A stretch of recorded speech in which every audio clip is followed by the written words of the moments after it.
Good morning, friends. Welcome.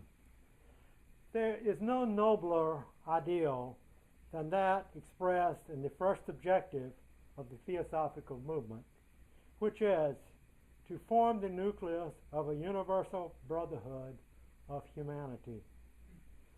The first object gives the underlying attitude necessary in approaching the second object, which is the study of ancient and modern religions, philosophies, and sciences, and the demonstration of the importance of such study.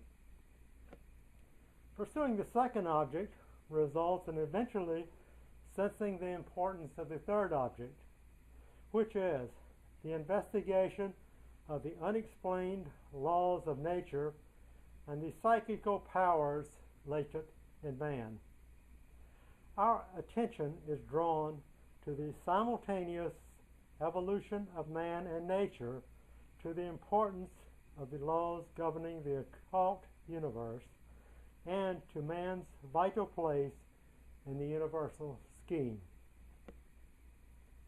The fundamental propositions of theosophy involve the three most important and comprehensive philosophical questions which exist. First set of questions, what is the origin of man, and what is his relationship to other beings and to the whole of life? The other part of the question is, what is the highest, and what may he come to know of it? The second set of questions, what are the laws and processes of interaction between the universe and man? Is justice a cosmic fact? Third set of questions, is the individual man immortal, and if so, what should be his conscious purpose in selecting and weighing life's experiences? What goal may be reached? The modern theosophical movement was brought out in the 19th century by H.P. Blavatsky. Co-founder William Q. Judge consistently supported the message and the messenger. This message, in its undiluted state, is a complete system that leads one to the path of becoming a master of wisdom. The United Lodge of Theosophists was founded in 1909 to return us to the message as passed on by HPB and William Q. Judge, and prior to that, throughout the ages, by Plato and others. As is indicated in the complete declaration on the back of our program, the policy of this lodge is independent devotion to the cause of theosophy. The work it has on hand and the end it keeps in view is the dissemination of the fundamental principles of the philosophy of theosophy and the exemplification in practice of those principles through a truer realization of the self, a profounder conviction of universal brotherhood. UOT welcomes to its association all who are in accord with its declared purposes.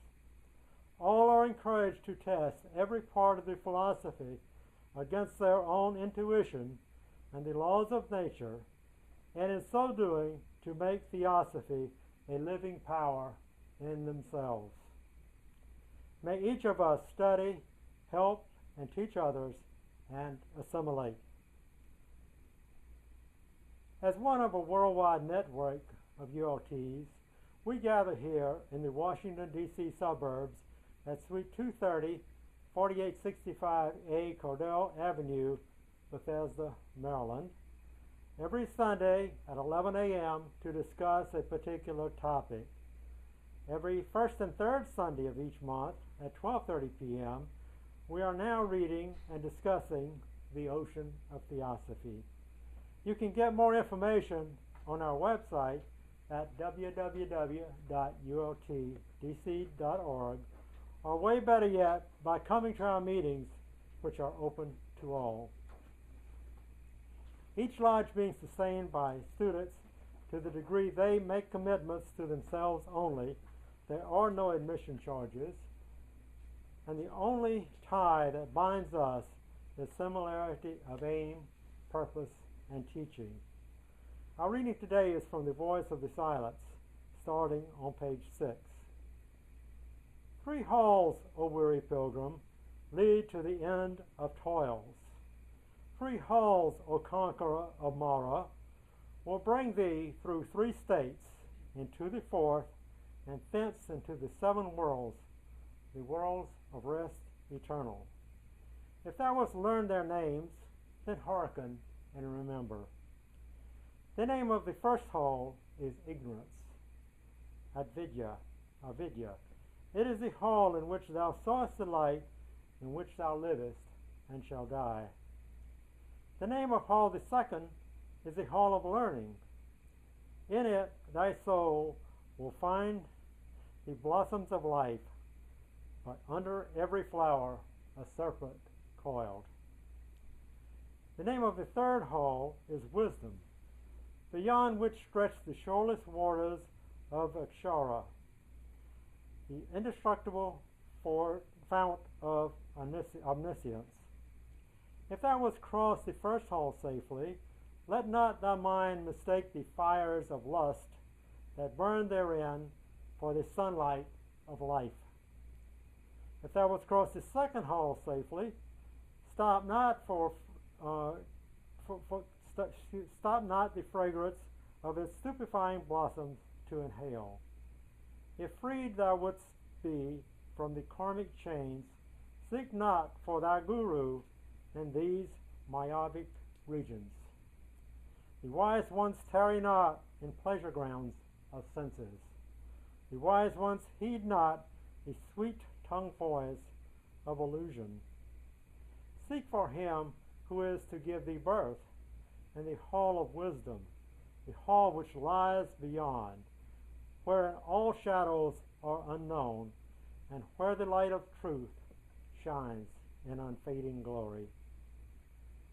Next Sunday's talk is on the electric and magnetic affinities between man and nature. And now for today's talk, which is on the third eye.